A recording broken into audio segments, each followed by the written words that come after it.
Assalamualaikum warahmatullahi wabarakatuh. Hadirin dan hadirat, tidak bosan-bosannya kita belajar agama.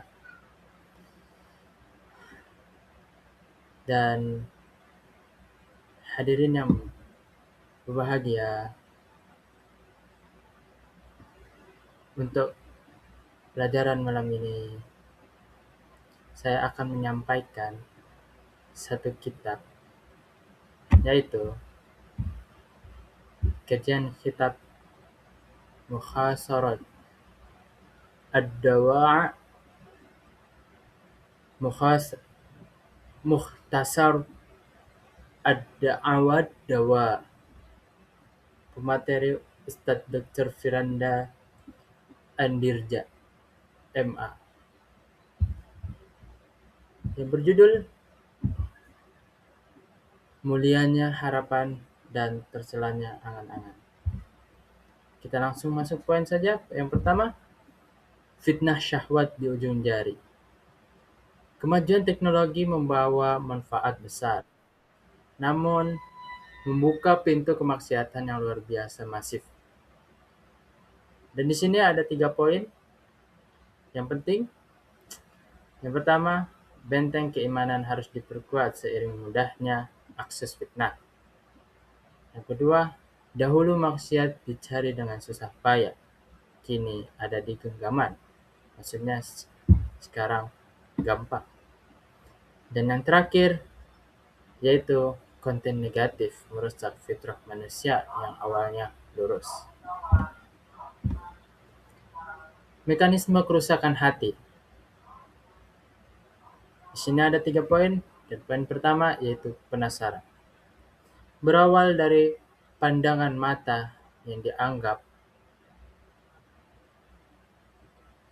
ramah, masuk ke dalam pikiran, lalu menjadi kebiasaan. Pandangan yang diulang-ulang akan berubah menjadi kebiasaan yang mengikat. Lalu jika sudah menjadi kebiasaan, maka akan menjadi kecanduan. Dan hal ini yaitu hati menjadi tawanan syahwat, sulit khusyuk, dan dipenuhi khayalan hampa. Poin selanjutnya, latar belakang penulisan. Pertanyaan sang hamba.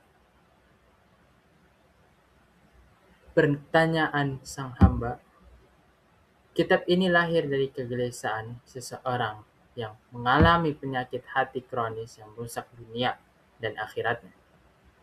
Meski telah berusaha mengobati, penyakit itu justru semakin kuat hingga ia meminta fatwa kepada Imam Ibnul Qayyim. Dampak. Apa sih dampaknya? Dampak destruktif syahwat. Untuk sisi-sisi yang pertama, sisi agama, yang dimana malas beribadah dan hilangnya kemanisan iman dalam ketaatan.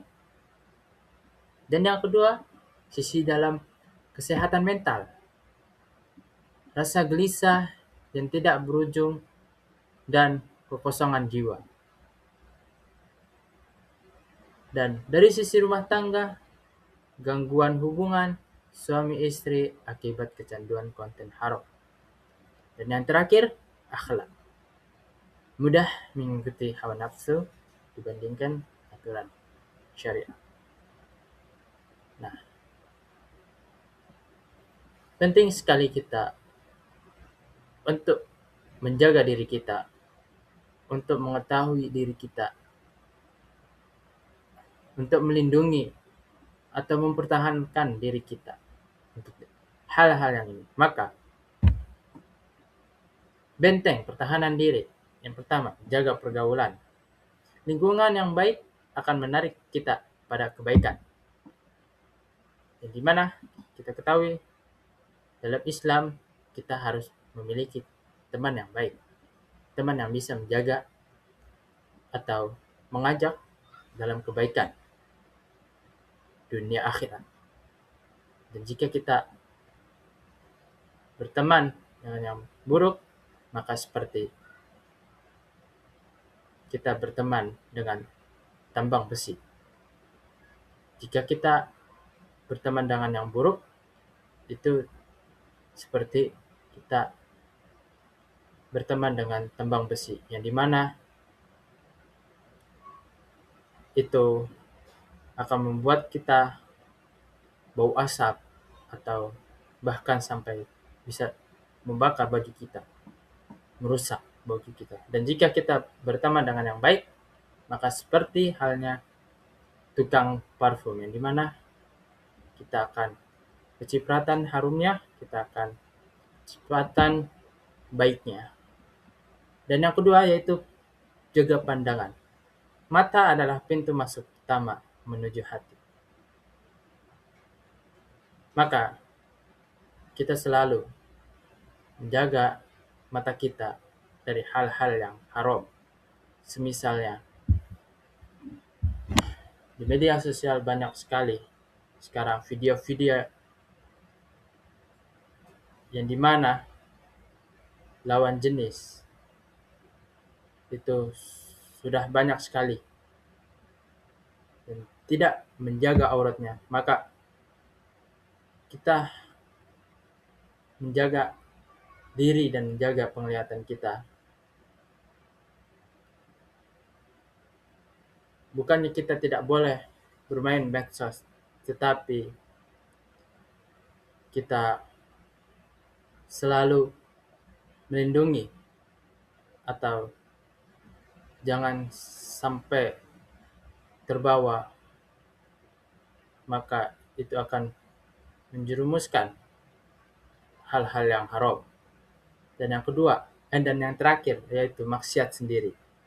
Ingatlah bahwa Allah selalu mengawasi di saat sepi.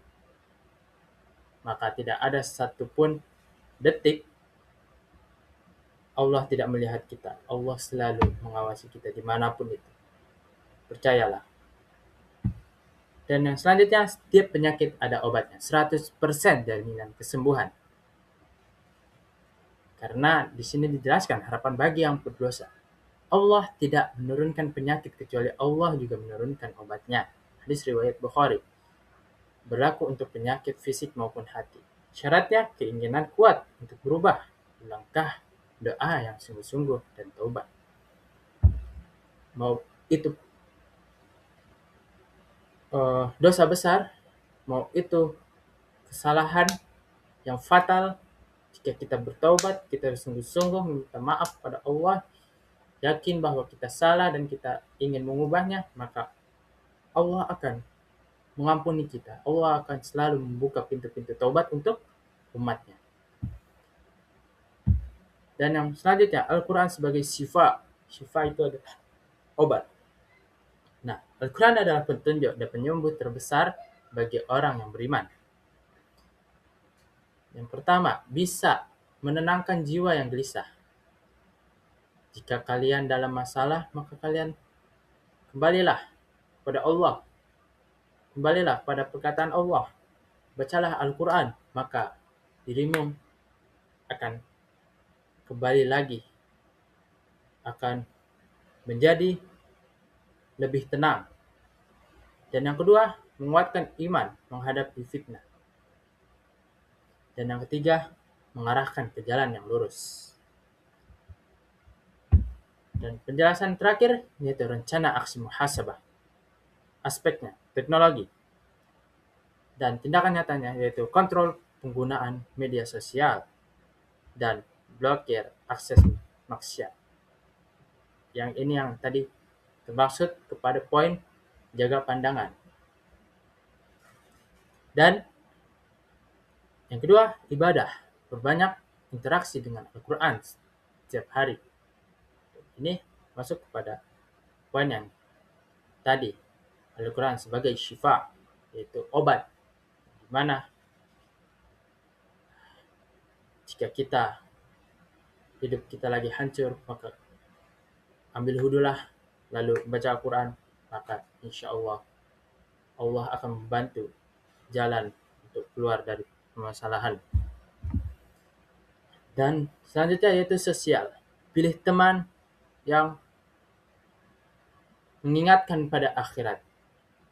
Ini balik lagi kepada poin yang tadi, yaitu jaga sosial atau jaga perkumpulan. Yang tadi sudah saya sampaikan, seperti teman yang baik itu seperti pedagang parfum, dan yang buruk seperti penambang besi. Dan yang terakhir yaitu jiwa.